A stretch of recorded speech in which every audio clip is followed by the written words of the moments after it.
하나님의 말씀 구약 성경 민수기 31장 1절입니다. 민수기 31장 1절입니다.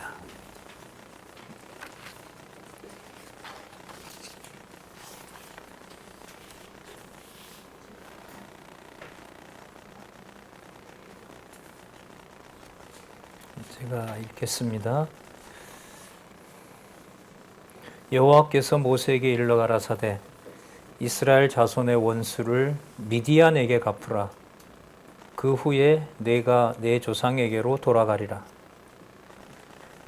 모세가 백성에게 일러 가로되 너희 중에서 사람을 택하여 싸움에 나갈 준비를 시키고 미디안을 치러 보내어서 여호와의 원수를 미디안에게 갚되 이스라엘 모든 지파에 대하여 각 지파에서 1,000인씩을 싸움에 보낼지니라 하며 매 지파에서 1,000인씩 이스라엘 1,000만인 중에서 12,000인을 택하여 무장을 시킨지라. 5절까지 읽어드렸습니다. 교재는요, 우리 성경 강론 2권 개역 성경 본문과 함께 성경에 대한 안내를 해주는 우리 개론부터 또 주석을 참조하면서 본문 말씀을 봐가도록 그렇게 하겠습니다. 보시면은요, 준비된 우리 화면에 보시면 또 가지고 계신 성경 개론을 보시면 저희들이 살펴볼 내용들이 중요한 단락이 나오죠. 민수기 31장부터 지금 31장 시작을 했는데 민수기 다음에 신명기죠. 신명기 그 다음에 여호수아 그 다음 사사기 거기까지예요. 거기까지 가장 중요한 이제 낱말이 뭐냐면 땅 언약 성취 섭리입니다. 약속하신 땅 언약을 이루어 주시는 내용이 민수기 31장에서부터 등장을 합니다. 2장 내용이 자손 언약 성취 섭리가 창세기 37장에서부터 민수기 30장까지 나타났었습니다. 지난 시간에 우리가 복습을 요절 중심으로 살펴봤고요. 오늘부터 땅 언약 성취 뒤에 보면 섭리가 나오죠. 저 섭리라는 말은 우리 제목으로 보면 섭리를 통한 언약하고 연관이 돼요. 그러니까 땅 언약을 성취해 주심으로 여호와 하나님께서 그 언약을 성취하도록 본인이 주관해 오셨다는 뜻이에요. 우리 말은 아니죠. 한자로 보면 저 섭자가 매우 재밌는 글자예요. 귀가 3개가 들어가는 글자거든요. 귀가 3개. 우리 귀가 몇 개 있죠? 조심해야 된다. 이럴 때 쓸데없는 소리가 나오거든요. 자, 섭리라고 할 때 섭에는 귀가 3개가 있어요. 그러니까 누구 귀로는 들을 수가 없어요. 사람의 귀로는 들을 수가 없어요. 누가 그래 만들었는지 몰라도 제가 볼 때는 그 낱말이고 섭리라는 말은 이제 용어가 어쨌든 성경에 연관이 되어 있는 말이기 때문에 저 섭리는 바로 집이에요. 집을 관리하는 게 섭리예요. 그리고 그것은 통치예요. 그럼 통치라는 말은 자손 땅 통치인 3대 언약과 직결되는 개념이 섭리예요. 섭리라고 말하면은 그러면 자손도 들어가고 땅도 들어가고 통치도 들어가는 개념이에요. 그걸 통해서 언약을 성취해 가시는 거고요. 언약대로 성취하시는 바로 그 신을 우리는 여호와라고 알고 있는 거죠. 자, 그래서 성경 전체의 주제가 여호와의 존재와 속성과 사역을 계시하는, 간단하게 여호와 계시라는 사실을 알게 됩니다. 그 자손 땅 통치는 또 예수 그리스도로 말미암아 신약에 세워질까요? 창조부터 세우셨을까요?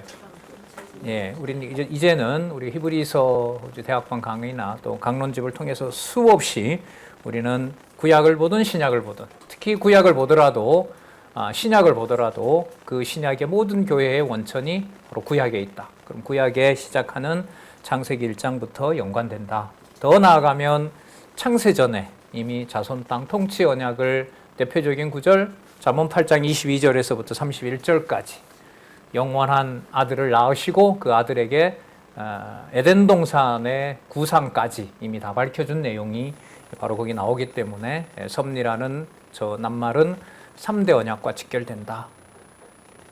전통 신학에서도 수백 년 동안 저 말을 써왔죠. 우리는 이제 그 오이코스라는 말을 섭리로 번역을 했는데 그 섭리라는 말은 이제 통치와 연관이 되고 그게 성경 전체 구조에 영향을 주는 개념이다.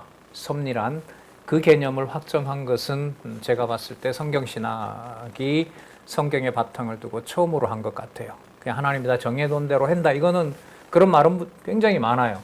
하지만 저 섭리라는 개념이 창세기 1장 1절부터 요한계시록까지 전부 여호와의 이름과 관련된다. 그 증명은 성경신학이 하고 있다고 저는 생각을 합니다. 자, 그러면 이제 우리 사사기까지라고 그랬죠. 민수기 31장에서 시작한 땅언약 성취 섭리가 사사기에 가면 언약 자손을 시험하는 것으로 끝이 납니다. 민수기 구조랑 유사하다고 그랬죠. 자손 언약 성취 섭리에서 민수기 1장에서부터 30장 구조와 유사하다고 말씀을 드렸어요. 자손 언약 성취 섭리가 광야 시련으로 끝나는 것처럼이에요. 자손 언약, 땅 언약 성취 섭리가 사사기로 끝이 나요. 그 구조가 유사합니다. 어떤 면에서 그럼 유사할까요? 성경의 본 주제인 여호와 계시라는 점에서. 그래서 왜 민수기 1장에서부터 30장까지 단락을 그렇게 나눴느냐? 왜 사사기가 반드시 여호수아 다음에 나와야 되느냐? 그거는 여호와 계시라는 그 개념이 아니면 저는 설명이 불가능하다. 이게 여러분들이 보고 계신 개론 구조의 놀라운 의미라고 할 수가 있습니다. 자, 이제 그렇게 진행이 됩니다. 그럼 먼저 제1절 요단 동편 땅 정복부터 보도록 하겠습니다. 요단 동편 땅 정복은요 31장에서부터 32장까지 내용으로 보면 민수기에 이어서 땅 언약 성취 섭리와 관련된 사건들이 모두 이루어집니다. 30에서 31장과 32장에 보면 33, 34, 35, 36은요.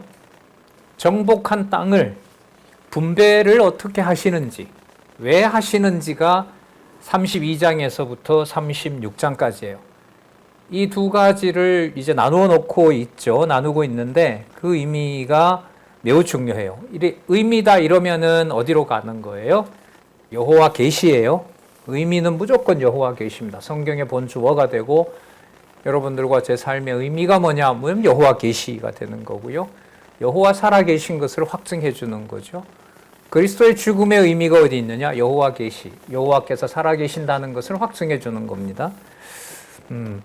자, 그렇기 때문에 32장에서부터 36장까지 977페이지 제1전 요단 동편 땅 정복에서 첫 번째 단락 31장에서부터 32장은 여호와께서 이스라엘 자손으로 하여금 요단 동편에 있는 미디안 땅을 정복하여 분배하도록 하여 주시는 섭리 내용이고, 자, 제목을 문장으로 풀었습니다. 36장은 33장에서 36장은 여호와께서 모세에게 앞으로 정복하게 될 가나안 기업의 땅을 분배하는 내용이 나타납니다. 그러니까 아직 정복하지도 않았는데 약속하신 땅을 주신다는 내용이 여기에 나타나는 겁니다. 그러니까 성취와 앞으로 이루어질 언약이 동시에 나타나는 내용이 32장과 36장이라고 보시면 되죠. 자, 그럼 먼저 미디안 땅 정복 내용을 살펴볼게요. 31장 미디안 전쟁에서 승리하도록 합니다.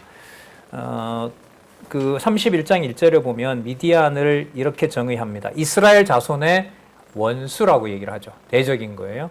그 다음에 모세의 입을 통해서는 3절에 보시면은 미디안을 뭐라고 정의합니까? 여호와의 원수. 자, 그럼 아까 이스라엘 자손의 원수고 동시에 여호와의 원수인 거죠. 그럼 이걸 좀 말을 만들어 보면 여호와께서 땅 언약을 이루시기 위해서 원수인 미디안을 생육 번성한 이스라엘 자손이 뭐 한다? 뭐 한다? 전쟁케 해서 승리케 하신다. 그게 바로 이제 땅 정복과 관련이 됩니다. 미디안은 그 발락 왕과 함께 이스라엘 백성을 저주하려고 했었죠. 그 명백하게 대적이고요. 조상으로 보면 아브라함의 첩 그드라의 소생입니다. 이게 아브라함의 혈통이에요. 그러니까 아브라함의 혈통 가운데 여러분 이삭의 형이 누구죠? 이삭의 형이 누구죠? 에서요. 덥긴 더워. 오늘 36도라고 했어. 맞아요. 더워. 누구예요? 에서요. 또 에서가 아니라고 하는데 또 에서야.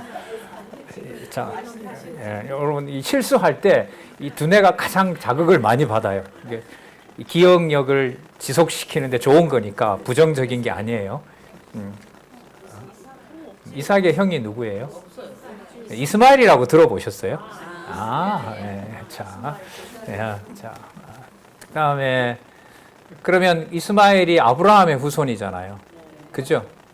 축복을 해주죠. 창세기에 보면 대적에게 축복을 해줍니다. 언약 자손은 아닌데. 그리고 에서는 누군지 아시죠? 누구예요? 이삭의 형이잖아요.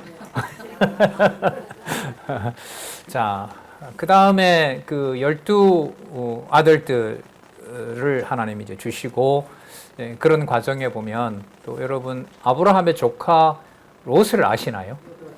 롯의 후손이 딸을 통해서 태어나죠. 누구예요? 모압과 암몬이죠. 그러니까 지금 얘기했던 이 이스마엘, 그 다음에 에돔 족속이 되잖아요. 그 다음에 모압과 암몬, 이 자들이 땅 정복하는 그곳에 다 포진하고 있어요. 주위에 다 살아요. 근데 여호와 하나님의 섭리가 주권적이기 때문에 어떤 족속은 멸해버리라 그러고요. 지금 예를 들면 아브라함의 첩 그드라의 소생인 여기 누구예요? 미디안은 멸절시킵니다. 모압과 암몬은 처음에는 봐주는데 나중에 모압을 칩니다. 에서는 보존합니다. 이스마엘은 오랫동안 보존합니다. 이스마엘 같은 경우에는 지금도 역사상 존재하는 부족이기도 하고요. 정체성을 유지하면서 자, 이렇게 여호와께서 땅 언약을 성취해 가실 때 바로 여호와의 원수가 되도록 규정을 하시는 거예요. 여기에 여호와의 섭리, 여호와의 통치권이 발휘가 되면서 하나님의 기준으로 보면 선과 악이 드러나게 돼요. 이걸 이제 모세도 그렇죠. 모세도 알려주지 않으면 누가 대적이고 누가 원수이고 우군인지를 모세조차도 알 수가 없어요. 선악 판단을 섭리하는 가운데 기록한 말씀을 기록하기 전에 모세에게 알려주지 않으면 누가 선이고 악인지를 인간은 알 수가 없어요. 그럼 자기 소욕대로 자기 소욕에 좋은 대로 행하는 사사기의 결론이 되는 거예요. 땅 언약 성취를 모두 하시고 결론은 뭐냐면 자기 소견에 옳은 대로 행하였더라요. 굉장히 무서운 하나님의, 우리로 보면 무서운 거죠. 땅 정복을 다 했는데 각자 자기 좋은 대로 생활하게끔 내버려 두는 거예요. 물론 이게 통치 언약을 이루시는 결정적인 근거가 되기도 하죠. 자, 그래서 지금 여기에 보시면 여호와의 원수를 또 이스라엘 자손의 원수라고 얘기를 하고, 미디안에 대한 사건은요, 이게 재밌는데 민수기 25장에 가면 미디안을 치라고 합니다. 민수기 25장 17절을 보시면은요, 이게 여러분 성경 구조의 위대함이 여기에 있어요. 25장 17절을 보시면은 그 미디안이 유혹을 해서 이스라엘 백성들이 연병을 받거든요. 그래서 그 미디안 여인을 데려왔을 때 그 둘 다 창으로 찔러 죽이잖아요. 그 엘리에셀이 아니죠. 그 비느하스가, 예, 감사합니다. 비느하스가 그렇게 하는 그 주범이 바로 누구냐 하면 바로 미디안이라고 할 수가 있어요. 25장 17절에 보시면은요. 자, 16절부터 볼게요. 여호와께서 모세에게 이르러 가라사대 미디안인들을 뭐하며 박해하며 그들을 치라. 이렇게 얘기를 합니다. 그리고 31장 1절을 딱 읽으면 정확하게 연결이 돼요. 그럼 그 사이에 26, 27, 28, 29, 30이 들어가는 거죠. 이 성경 개론의 성경을 구조대로 봐야 된다는 게 여기에 놀라움이 있는 거예요. 내용으로 보면 25장 16절, 17절, 18절을 읽고 31장 1절을 읽으면서 그렇기 때문에 여호와께서 모세에게 얘들이 미디안이 이스라엘 자손의 원수이기 때문에 내가 원수로 규정했기 때문에 쳐라 이렇게 되는데 그 사이에 있었던 26, 27, 28, 29, 30은 뭐냐 하는 거예요. 그러면 성경 기록의 목적이 여호와 계시라고 했잖아요. 그럼 안 봐도 26, 27, 28, 29, 30은 어디에 목적이 있는 것으로 밝힐까요? 여호와 계시에 있다는 것을 밝혀주는 거예요. 그래서 이게 내용상의 연결로 자손 땅 통치가 아니에요. 의미로 보셔야 돼요. 예. 그래서 구조라고 하는 것을 강조를 드리는 겁니다. 자, 비나스가 아니고 엘르아살이죠. 엘르아살. 그 엘르아살이 이 미디안 여인과 자기 침실로 데려갔던 그 이스라엘 백성을 죽이는 일이 벌어지는 겁니다. 그러니까 원수로 드러났고 지금 이제 31장부터 미디안을 치라고 얘기를 하는 겁니다. 잘 보시겠습니다. 자, 제목이 땅 언약 성취 섭리이기 때문에 땅과 관련된 여호와의 계시가 어떻게 드러나는지가 항상 매 단락의 사건마다 나와야 되는 거예요. 안 나오면 저 큰 제목이 문제가 생기는 거예요. 그래서 개론 공부 구조는 언약과 성취라는 구조 속에 여호와 계시다. 그리고 땅 언약과 관련된 계시를 해주는 내용이 맞느냐 이걸 공부할 때 유의하셔야 돼요. 네.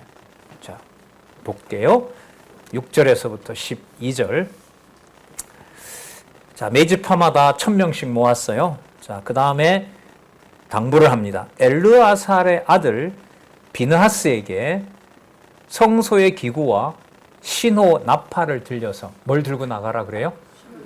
성소의 기구와 나팔 부는 방식은 민수기에서 이미 알려줬어요. 민수기 초반에 나팔 부는 방식이 6가지인가 그렇게 나와요. 전쟁할 때 뭐 할 때. 자, 이걸 정해 놨기 때문에 성소의 기구가 나가는 거죠. 성소 기구의 제일 중요한 게 뭘까요? 뭘 가지고 갔다고 얘기를 하지 않지만 하나님의 법궤가 갔는지 뭐가 갔는지는 모르겠어요. 어쨌든 성소의 기구가 등장을 하고요. 그 다음에 나팔을 누가요? 대제사장 지파가. 자, 그러면 누가 하신다는 걸까요? 그러면 이게 여호와의 원수이므로 엘르아살의 아들 비느하스에게 성소의 기구와 신호 나팔을 챙기라고 했다. 이렇게 연결을 시키는 거예요. 여호와의 원수와 관련된 그 다음에 본문 내용의 핵심이 뭐냐 이렇게 했을 때 이게 요절을 뽑아가는 방식이거든요. 본문을 연결해 가는 거예요. 그게 여호와의 원수이기 때문에 여호와가 땅을 정복하게 하신다. 미디안을 정복한다는 것을 확인해 주는 게 비느하스에게 성소와 나팔을 챙기라고 하셨다. 이게 여러분 본문 공부에 강력한 힘이 되는 거예요. 제가 그래서 얼마 전부터 옛날에 큐티 하던 것 때문에 제가 그 방식이 워낙 부정적이어서 단편으로 봐서 좀 수십 년 동안 거부를 했는데 요즘은 또 수업 준비를 위해서든 제가 말씀을 보기 위해서든 보다가 여호와 계시와 관련된 내용들, 자손 땅 통치와 관련되고 교회 설립, 그다음에 양육 무장 투쟁 승리와 관련된 핵심 구절들, 그건 요절을 중심으로 엮여 있는 거거든요. 그 요절을 그런 성경 개론 앞에 요절 창세기부터 계시록까지 다 제시하잖아요. 그 요절이 왜 요절이 되는 거예요? 우리한테 좋으니까? 아니죠. 어디를 위한 요절인 거죠? 여호와 계시를 위한 요절인 거예요. 그래서 제가 요즘은 하다가 다는 못 외우잖아요. 그래서 이 구절 매일매일 공부하면서 제가 이제 메모장이나 일기장에 그걸 갖다가 붙여놓습니다. 보든 안 보든. 한 2, 3일 지나면 까먹거든요. 그럼 다시 보는 거죠.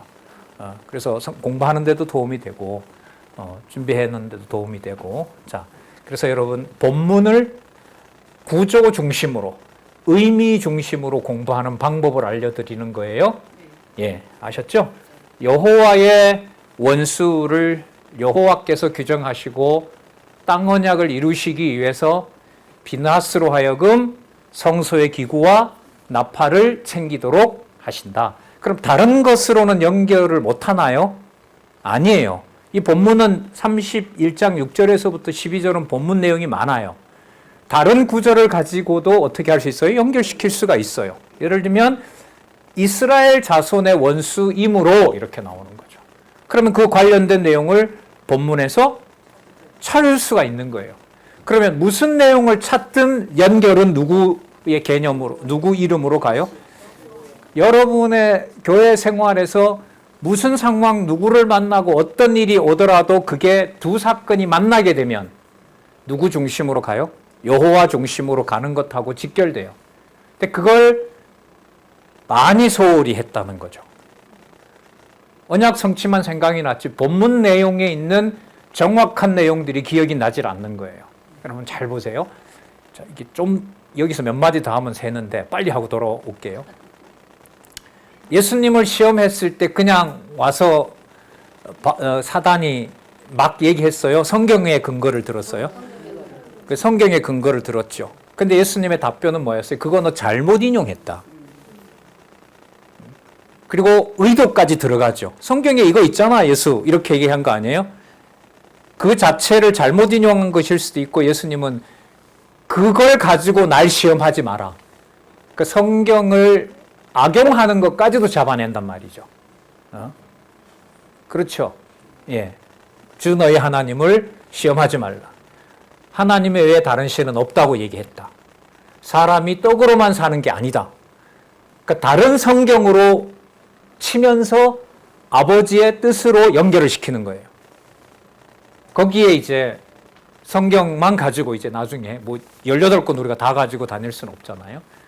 스마트폰에 저 구조 여러분들 다 찍어서 다니시잖아요. 그거 보고 성경 읽어 나갈 때 이런 데서 성경 구절을 찾아 나가는 거예요. 이제까지 그런 공부가 없었어요. 지금 이 강론집은 그걸 단락으로 다 나눠놨어요. 개론에는 그걸 요약까지 해놨어요. 근데 요약만 읽어보면 미디안 다소왕을 쳐서 백성과 그 소유를 탈취해 이것에도 드러나지만 성경 본문에 내려와도 그 연결되는 본문들이 고리가 생긴다는 거예요. 자, 그 방법론을 말씀드린 거예요. 자, 7절. 그들이 여호와께서 모세에게 명하신 대로 당연하죠. 8절에 보면 미디안 다섯왕을 죽이는데요. 그 다섯왕이 누구냐 하면 에윌에겜 스루후루 레바이며 또 그 다음 보면 누굴 죽여요? 부올의 아들 발람을 칼로 죽였더라. 그러면 베드로 전서에 나오는 대로 발람의 길이 부정했다는 게 여기서 증명이 되는 거예요. 그러니까 여러분 앞에 보면 발람이 자기 마음대로 했어요? 여호와의 뜻을 쫓았어요? 상당 부분 다 그렇게 보이죠. 그러니까 여호와께서 시켰고 여호와의 뜻을 순종했지만 발람은 베드로에 의하면은 베드로를 통해서 깨닫게 한 것은 불의의 싹을 쫓아간 거예요. 불의의 싹을 쫓아간 거예요. 시종 누가 관여해서 인도한 것처럼 보이지만 여호와께서 이게 이제 말씀운동 누구보다가도 성경을 여호와 계시로 이렇게 확증하고 있는 우리들한테 두려운 거죠. 그러니까 이게 뭐로 다 되는 게 아니에요. 발람처럼 시종 말끝마다 여호와의 말씀대로라고 해도 버릴 자는 버려요. 3년 동안 데리고 다니던 누구를? 가룟 유다를 하룻밤 순간에 버려요. 이게 말씀의 운동력에서 일어나는 심판이에요. 그러니까 말씀 안에서 교제라는 게요. 좋은 걸 만들어내는 그런 교제가 아니에요. 뭐가 일어나요? 심판이 일어나요. 무서운 심판이 일어나요. 아직 신명기 이제 그다음 나오는데 여호와 하나님 모세가 그러죠. 저기 저 땅 저 미디안 죽이고 넌 죽는다라고 얘기를 했잖아요. 아까 네, 너 미디안 치고 너 죽는다. 동편 땅 주고 죽이는 거잖아요. 데려가는 건데 신명기 가면 하나님 저기 저 땅 좀 가게 해주세요. 그만하면 됐다. 이 일로 나에게 다시는 고하지 말라. 더 고하게 되는 것은 뭐냐면 여호와의 명을 어기는 거죠. 그 말씀의 능력으로 판단하시는 거예요. 자, 볼게요. 부올의 아들 발람을 칼로 죽였더라. 나중에 여호수아 13장 22절에 가서도 동편 땅 정복할 때 이걸 다시 기억나게 합니다. 요단 동편 땅. 그러니까 이게 뭐냐면 서편 땅을 칠 때 원주민들 중에서 여러분 그거 기억하시죠? 그 어느 기브온 성인가요? 어느 성에서 멀리서 온 것처럼 위장해서 정복을 면하는 민족이 있잖아요. 그런 민족들이 있는 거예요. 우리도 여호와 안다. 이렇게 거짓말 한단 말이죠. 근데 이걸 여호와께서 원수로 규정해서 드러내서 치라고 하는 거예요.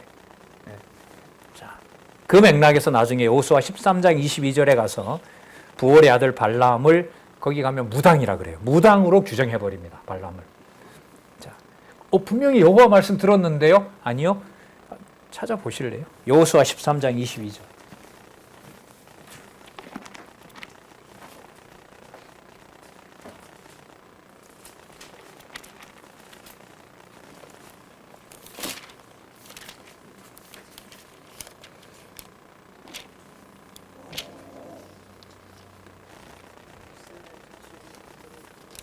이스라엘 자손이 그들을 도륙하는 중에 부올의 아들 뭐라 나오죠? 술사라고 나오죠. 그러면 베드로가 기록한 그 내용이 맞는 거죠. 불의의 싹을 쫓아간 누구예요? 술사. 이 점쟁이라는 거거든요. 예. 그래도 여호와의 말씀 따랐는데요. 거기서 정리가 필요한 거예요. 말씀의 능력이 발람에게 여호와의 음성으로 들렸다 하더라도 그 말씀을 듣고 경외하는 것은 말씀의 권위가 주장해 나가는 거예요. 그게 말씀 운동이에요. 놀랍고 무겁고 귀하고 중요한 말씀이죠. 히브리서 4장 13절에 가면 다 드러낸다고 그러잖아요. 벌거벗은 것처럼 다 드러내리라 그러시거든요. 자, 9절에 미디안의 부녀들과 아이들은 사로잡고요. 가축이나 양떼, 재물들 다 탈취합니다. 어마어마한 재물을 거두죠. 그러니까 요단 동편 땅 정착 자금이라고 보시면 돼요. 나중에 싸움에 나갔던 병사들이 모아놓은 금만 하더라도 200kg가 넘어요. 시가 계산해 보니까 370원. 날 더우니까 좀 쉬어가려고 그런 것도 해봤는데, 그 어마어마한 정착 자금, 요단 동편 땅에 루벤과 갓과 므낫세 반지파가 그 땅을 분배받잖아요. 이걸 여호와께서 원수를 치시면서 그 땅을 준비해 주시는 거예요. 지금은 왜 금덩어리를 몇백 킬로 주지 않을까요, 우리를? 가지고 있으니까. 예, 답이에요. 뭘 가지고 있으니까? 보배를 가지고 있으니까. 그게 보배가 뭐예요? 예. 성경 신학을 통해서 준 보배가 눈에 가려지면 200g 금이 더 중요한 거죠. 예. 자, 의미가 바뀌는 거예요. 그리스도로 모든 복이 다 완성이 돼요. 그리스도 안에 있는 것으로 모든 창세전 신령한 복이라 그러잖아요. 그게 전부 이루어진 거고, 우리로 성경신학으로 보면 창세기부터 계시록까지가 전부 뭐예요? 금덩어리인 거죠. 계산으로 환산이 되질 않는. 네. 자, 볼게요. 그래서 이게 신학으로 가면 그리스도 안에서 이루시는 것으로 연결이 되고 그리스도가 그걸 말씀하시는 거죠.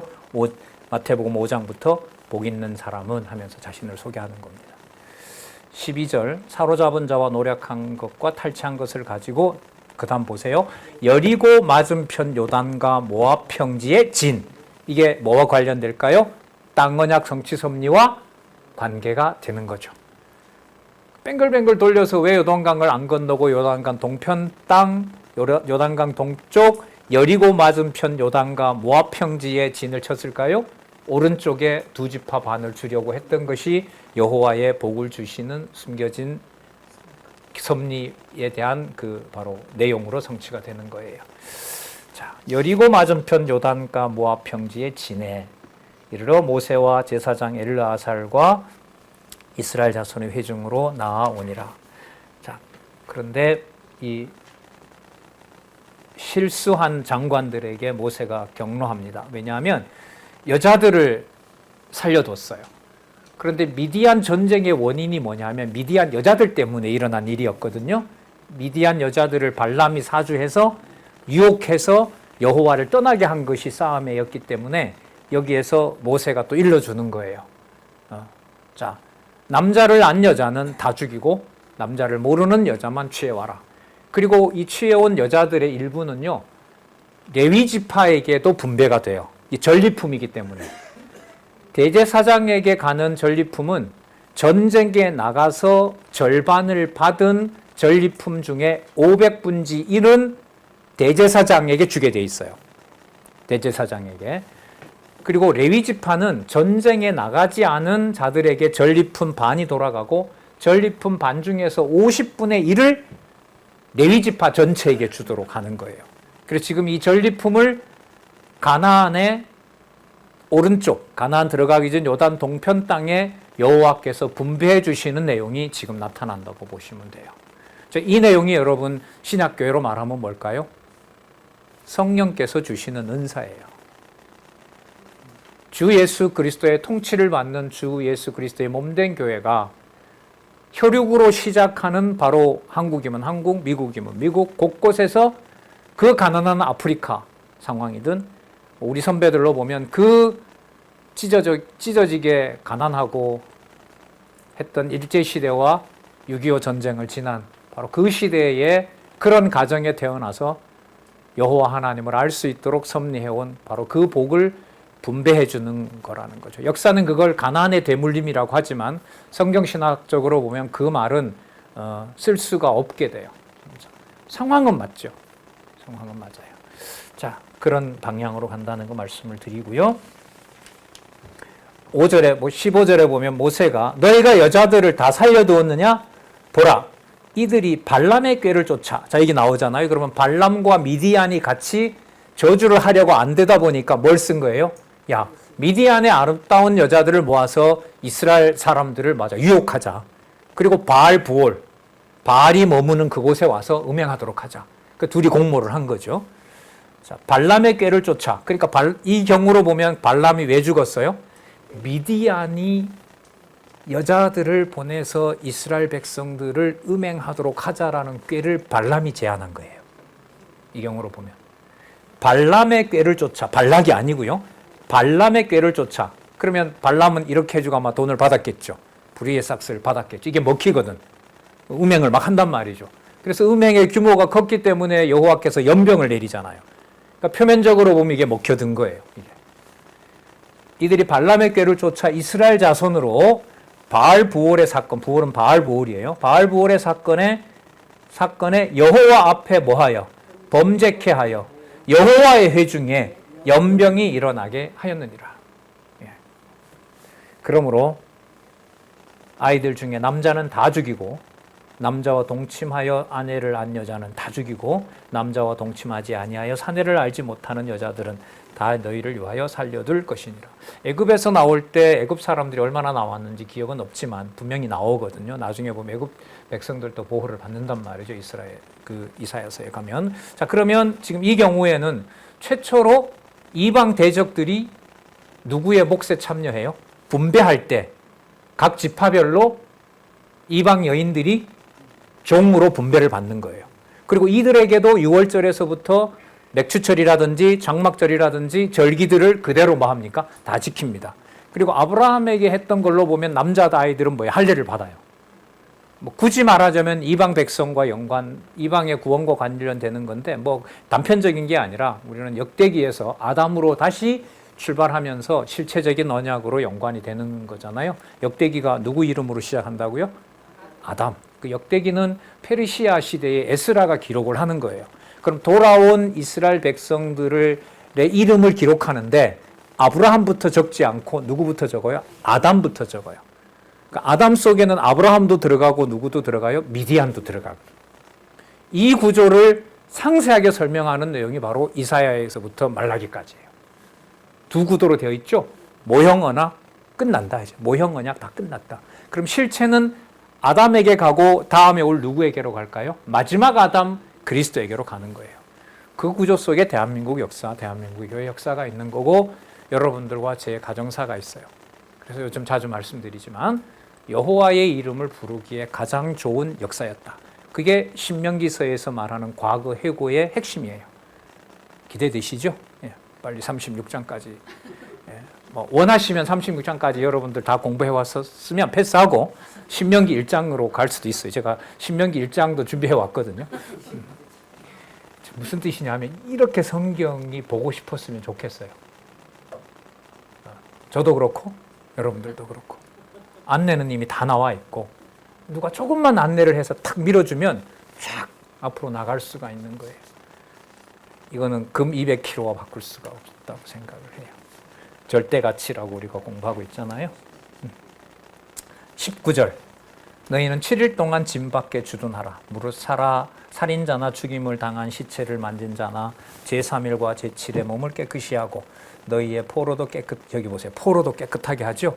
이거 이미 레위기 11장에서부터 27장까지 이미 성화 규례에서 다 밝혀준 거예요.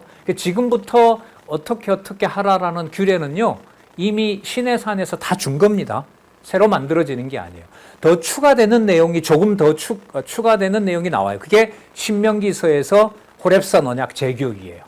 그 재교육 할 때 지금 여러분 이 미디안 전쟁을 치른 사람들은 첫 세대예요. 광야에서 태어난 군대예요. 광야에서 태어난 군대예요. 그러니까 이들에게 첫 세대에게 줬던 율법도 주면서 동시에 더 필요한 부분들을 완성해 주는 내용이 신명기서예요. 한 80% 이상은 같아요.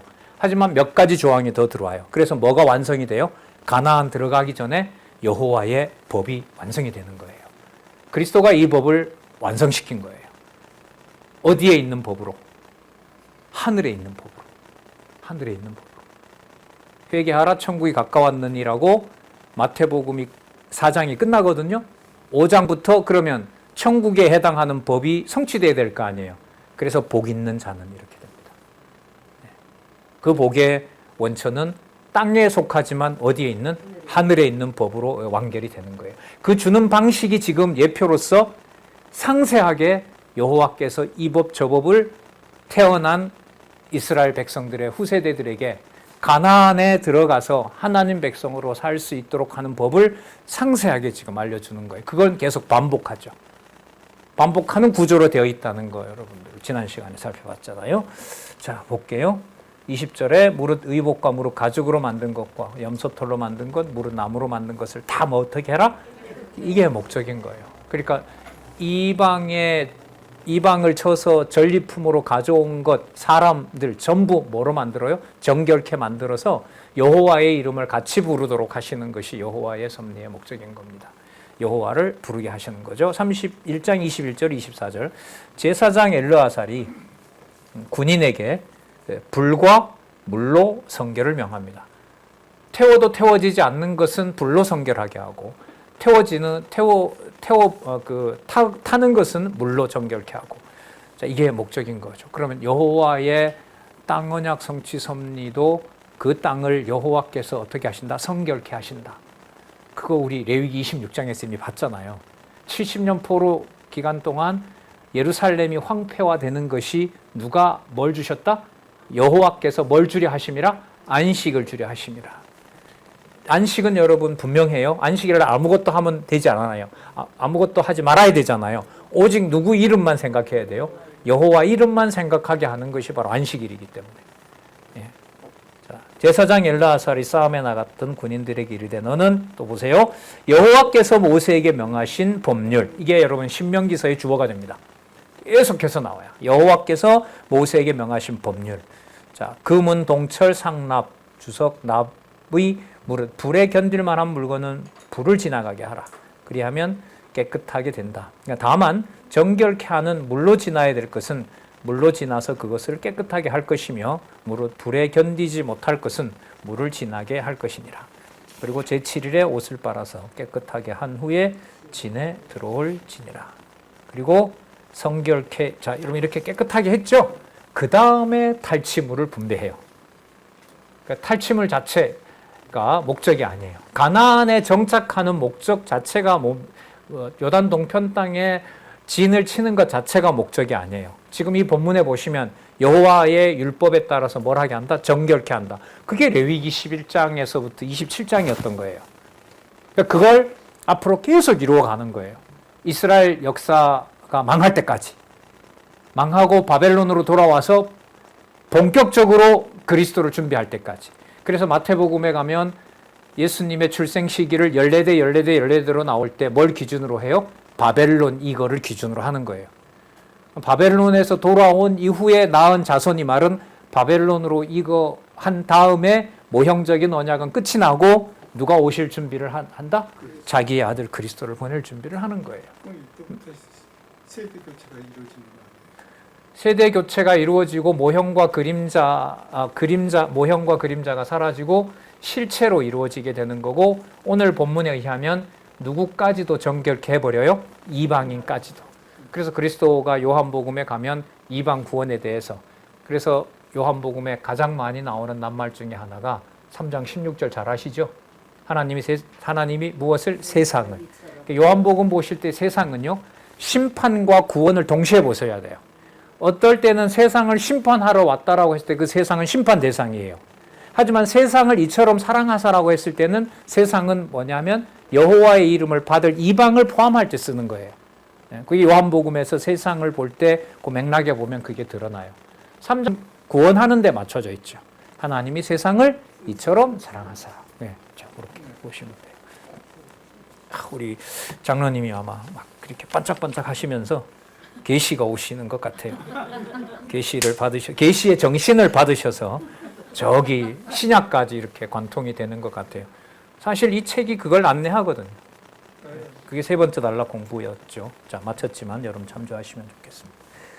42장에 모세가 여호와의 명대로 탈취물을 백성들에게 분배하는데, 이거 아니다. 자, 32장에서부터 31장 25절부터 죄송합니다. 여호와께서 모세에게 탈취물의 분배와 성결을 명하십니다.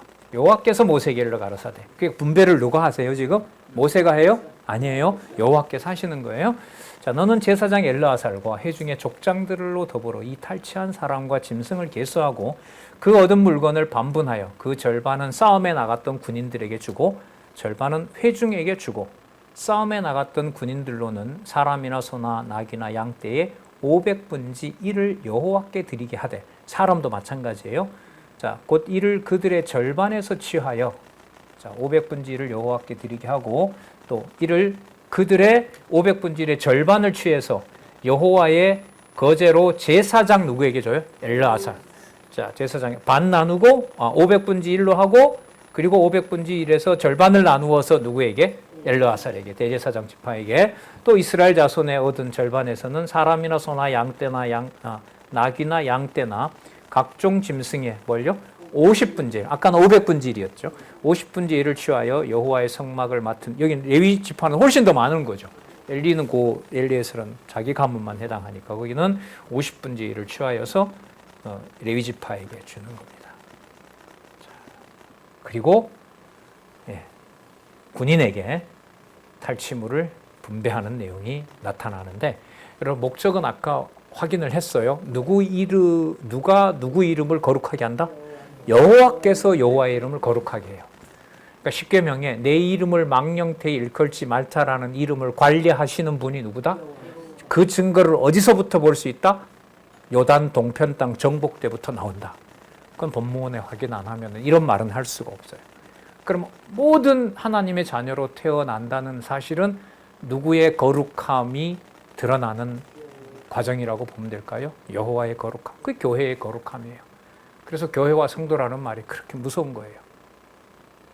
드러나서 내 기준이 적용이 되면 그건 이미 심판을 받아도 한참 멀리 간 거예요. 그 다음에 말은 변명이에요. 아담처럼 당신이 만들게 해서 일이 생긴 거니까 왜 당신이 날 보고 책임지라고 하느냐. 진짜 말씀이 무서운 거죠. 이런 면에서 보면 정확하게 계시된다는 것이. 32절, 그 탈취물 곧 군인들의 다른 탈취물 외에, 그러니까 군인들이 탈취한 것 외에 그냥 끌어온 거 어떤 거죠? 양, 그 다음에 소, 33절 소, 34절 나귀, 35절 누구예요? 사람은 남자와 동침하지 아니하여 사내를 알지 못하는 여자, 그다음에 처녀 여자. 그 절반, 자 36, 그 절반 곧 싸움에 나갔던 자들의 소유가 양이 33만 7,500이라. 33만 7,500이라.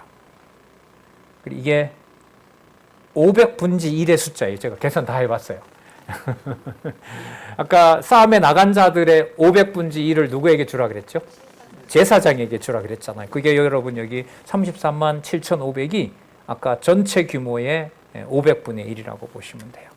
자, 요 규모가 이제 500분의 1이 되는 거예요. 죄송합니다. 37절부터 이게 500분의 1로 나눈 규모예요. 그러니까 누구에게 줘야 되는? 엘르아살에게 줘야 되는. 엘르아살에게 주는데요. 그 다음 이게 지금 분리가 되질 않아요. 분명히 이게 엘르아살에게 주는 거예요. 그런데 반복하는 구절이 나와요. 37절 보세요. 여호와께 새로 드린 양이에요. 누구에게 주는데 누구에게 바친 거라고 얘기해요? 누구에게 주는데 엘르아살에게 주는 것을 여호와께 새로 드린 거라고 얘기해요. 그럼 엘르아살 엘르아살의 가문을 살리려는 게 목적이 아니에요. 누구 이름을 기억하게 한다는 목적이 맞아요? 맞죠. 이게 기록 목적이 진짜 이건 희한합니다. 이거.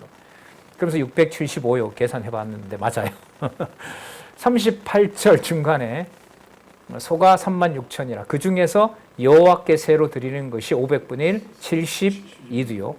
39절에 보면 다시 나귀의 경우에 여호와께 새로 드린 것이 61이요. 40절 사람이 16,000이라. 그 중에 500분의 1 여호와께 새로 드린 자가 32명이라. 그러면 여러분 레위지파든 전부 다 나가서 전리품을 획득한 군인들이든 그걸 분배받은 나가지 않고 있던 진중에 있던 사람이든 레위지파든 또 누구든 엘르아살이든 모든 지파에게 분배가 되면서 전부 누구에게 내는 세로 계산을 해버려요? 여호와께 내는 세로 얘기를 하는 거예요. 그래서 여러분 기억나실 거예요. 레위기서에서 여호와의 성막을 짓는 데 필요한 단위를 계산할 때 그 단위는 어디에 세겔대로 했더라? 성소의 세겔대로 하였더라. 그럼 지금 500분의 1에 해당하는 소가 예를 들면 72두를 내거든요. 72두를 내는 것이 레위기서에 있는 기준으로 말하면 성소의 세겔대로 낸 거예요.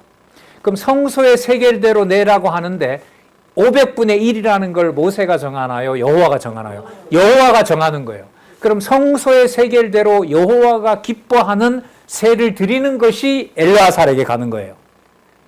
그럼 시종, 혜택은 엘르아살이 보지만 기준을 성소의 세겔대로 했기 때문에 이것은 누구의 이름을 누가 보존한다?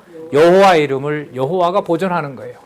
그래서 일상으로 부르는 권사님, 장로님이라는 호칭 속에 여호와께서 세워놓은 직분이라는 사실이 기억이 나면 오늘 우리가 살펴본 이 본문 500분의 1, 50분의 1을 여호와께 내는 세를 엘르아살이 받는 것처럼 각 성도님들이 받은 그 직분이 누가 주신 은사다? 이걸 함부로 말할 수 없다는 거예요. 그 호칭이 꼭 그렇게 있어야 되나요? 집에 태어난 아기는 호칭이 없잖아요. 내 아들인 거잖아요. 그럼 그에게는 이게 무관한 걸까요? 아니요. 이게 교회가 이게 이렇게 엄격한 거예요. 왜냐하면 그리스도의 몸된 교회가 심판 전에 세우신 실체거든요. 다른 어떤 실체가 없잖아요. 교회가 끝나고 난 다음에 무슨 교회 다음에 뭔가 따로 와요? 하나님 나라가 바로 이어서 와요? 하나님 나라가 바로 이어서 오는 거예요. 새하늘과 새 땅이. 그게 여러분 교회사예요. 교회사로서 여러분들과 저의 가정사예요. 어떤 경우든 여기는 변명을 못해요. 모세가 관리하는데 구스 여자 데려왔는데 잘 아시죠? 구스 여자 데려왔는데 이건 아니지. 이런 거룩한 백성의 지도자인 너가 구스 여자를 데려와? 이건 아니지. 그 말 했다가 뭐 당해요? 문둥병을 내려서 저주해버립니다. 그게 그렇다면 입도 뻥끗 못하게 한다고요? 아니요. 입도 뻥끗하게 하는 게 아니라 입만 뻥끗하면 여호와께 가려는 과정이라고 봐요. 지금 그걸 누가 하셔요? 누가 하신다고요? 여호와께서 하시잖아요. 준비했던 것보다가 더 많은 말을 하게 되는데 조심해야 돼요. 이럴 때 이게 감정이 올라오거든요. 그런 면에서 쉬어야 돼요. 시간도 됐고 잠시 머리를 식히고 11시부터 하도록 하겠습니다.